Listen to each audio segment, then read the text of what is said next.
Oke, jadi mari kita coba bahas lagi mengenai animenya dari Classroom of the Elite. Animenya dari anak-anak elit yang sedang menunggui musim keempatnya. Spoiler ya, tentu aja. Video kali ini tuh sendiri bakalan mengandung spoiler, jadi jika kalian itu tidak keberatan, yuk mari kita coba bahas. Dan ya, jadi kali ini tuh sendiri adalah mengenai momen saat Ayano Koji ini tuh ngebantai Hori kita di ujian matematikanya.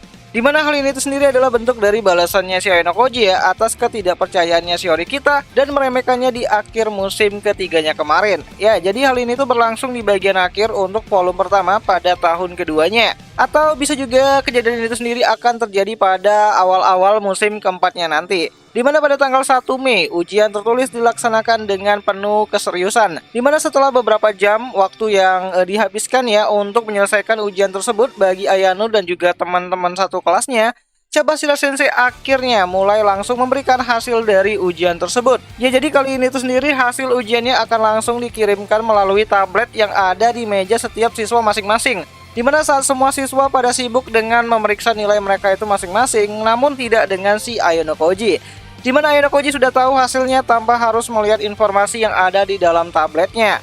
Bahkan Ayano lebih tertarik dengan memperhatikan setiap ekspresi teman satu kelasnya yang mungkin tidak akan ada yang di DO pada ujian kali ini. Nah, bukan hanya Ayano Koji saja yang bersikap aneh, Hori kita juga bersikap aneh dengan melirik dan melemparkan beberapa tatapan ke arah Ayano Koji. Dimana Ayano Koji sadar kalau tidak mungkin nilai mereka berdua itu seri, dan lebih daripada itu, baik Cabashira Sensei dan semua siswa-siswa yang ada di kelas Ayano Koji itu beberapa detik ke depan mulai menatap Ayano Koji, di mana penyebab dari hal itu sendiri adalah karena Ayano mendapatkan nilai sempurna alias poin 100 di mata pelajaran tersulit yaitu matematika. Bersama dengan Hori kita di urutan kedua dengan nilai 87 dan di urutan ketiga itu ada Yukimura dengan poin 84-nya. Ya, ujian matematika adalah ujian yang dipilih sama si Hori kita untuk mengalahkan Ayano Koji. Namun sayangnya Hori kita lah yang kalah dengan sangat menyedihkan. Ya, kalah telak dan itu bikin malu banget gitu kan, dimana poin 87 itu adalah batas nilai terbaik yang bisa Hori kita dapatkan.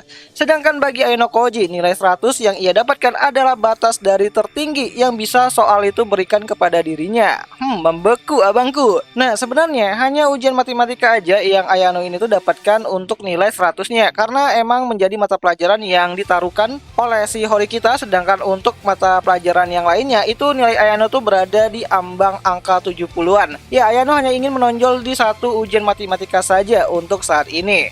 So, singkat cerita, ketika Cabashira Sensei keluar dari kelas, Yukimura tiba-tiba aja tuh mendatangi si Ayano Koji gitu kan. Ya, sebagai siswa yang berada di top kelas gitu kan dalam ujian teori di kelas D atau dalam artian kelompok anak-anak pintar, Yukimura menanyakan bagaimana Ayano itu bisa mendapatkan nilai sempurna yaitu nilai 100. Namun sebelum Ayano itu sempat menjawab pertanyaannya dari si Yukimura, Hori kita dengan cepat menerobos antrian dan menyeret Ayano Koji untuk keluar dari kelas. Ya, untuk Yukimura sendiri sepertinya ia cukup mengerti apa yang dirasakan sama si Hori kita.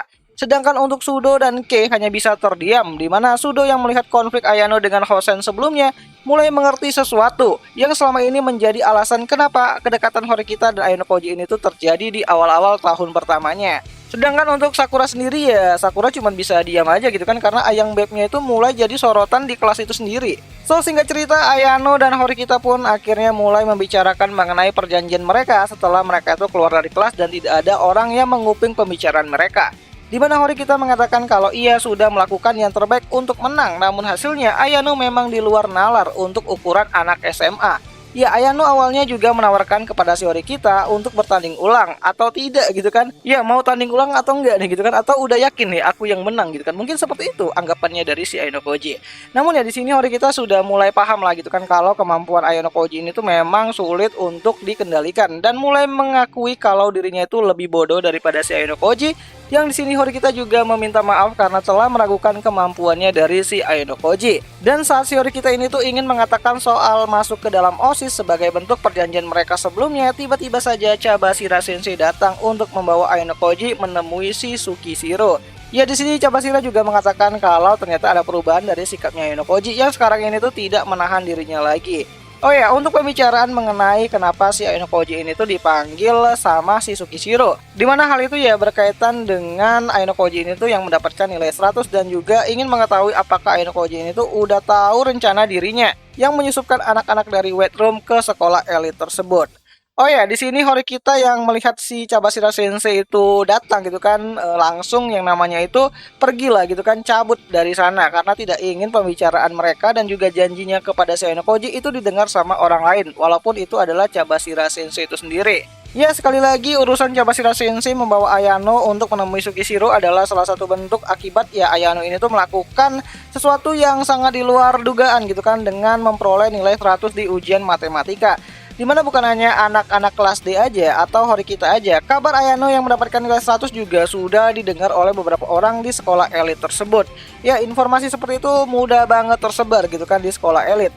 Dimana pada saat Ayano ketemu sama si Tsukishiro, Tsukishiro lantas memuji Ayano karena sudah mulai terang-terangan untuk menonjol pada ujian kali ini. Namun daripada itu, maksud dari Tsukishiro ini itu sebenarnya adalah untuk mengkonfirmasi apakah Ayano sudah mengetahui siapa siswa dari White Room yang sudah masuk ke sekolah elit kali ini. Dan Ayano pun menjawab kalau ia masih belum mengetahuinya. Ya, Ayano berkata seperti itu agar Tsukishiro tidak mendapatkan informasi mengenai cara Ayano mencari tahu siapa anak dari White Room tersebut. Dan Ayano juga sempat menyinggung bahwa Tsukishiro harusnya mengeluarkan Ayano di bulan April, tapi ternyata sekarang sudah 1 Mei dan bulan April pun udah lewat dan ternyata Tsukishiro masih belum bisa mengeluarkan Aino Koji dari sekolah tersebut. Ya, hinaan tersebut itu dibalas sama si Tsukishiro kalau kedepannya dia bakalan serius untuk mengeluarkan Aino Koji walaupun ada jadwal keterlambatan dari rencana awalnya. Nah, balik lagi ke cerita di mana Ayano versus si Horikita yang dimenangkan oleh Aino Koji dengan nilai sempurna. Dimana harusnya duel ini tuh sendiri bisa kita lihat nanti pada adaptasi musim keempatnya dari animenya Classroom of the Elite yang entah kapan bakalan dirilis lagi. Ya, sabar-sabar aja lah gitu kan. Karena memang tidak ada tanda-tanda ya gitu kan, apakah ini season keempatnya atau mungkin adaptasi untuk cerita di tahun keduanya itu bakalan ada ya kabar baik lah ke depannya gitu kan. Itu masih belum ada, announcementnya masih belum ada, terus post credit juga nggak ada di akhir season ketiganya kemarin, yang mana ini tuh mirip-mirip kayak kejadian di season satunya yang kita harus nunggu beberapa tahun gitu kan lamanya sampai announcement season keduanya itu diumumkan. Tapi ya semoga aja dengan popularitasnya Classroom of the Elite yang semakin kesini semakin meningkat, tentu aja dengan cerita yang cukup kompleks banget dan juga menarik di light novelnya, bisa aja nanti ketika tahun ketiga dari adaptasi light novelnya itu berjalan, adaptasi untuk anime di tahun keduanya juga akan ikut berjalan kayak ya yang sudah-sudah gitu kan. Ya, semoga aja begitu. Dan ya itu ajalah dulu mengenai video singkat kali ini, dimana video kali ini tuh menceritakan mengenai si Horikita yang akhirnya mengetahui dan juga menerima kemampuan luar biasanya si Aino Koji setelah kalah dari ujian matematika yang menjadi mata pelajaran kesukaannya si Horikita itu sendiri. Dan ya itu ajalah dulu untuk video kali ini, dan jika ada yang salah aku minta maaf dan sampai jumpa di video yang lainnya. Jani. Oh ya, bagi kalian yang pengen nonton ulang animenya dari Classroom of the Elite ini tuh sendiri, kalian bisa nonton ulang animenya di aplikasi Beastation, tempat nonton anime kesayangan kita semua, walaupun ya rada-rada premium sih.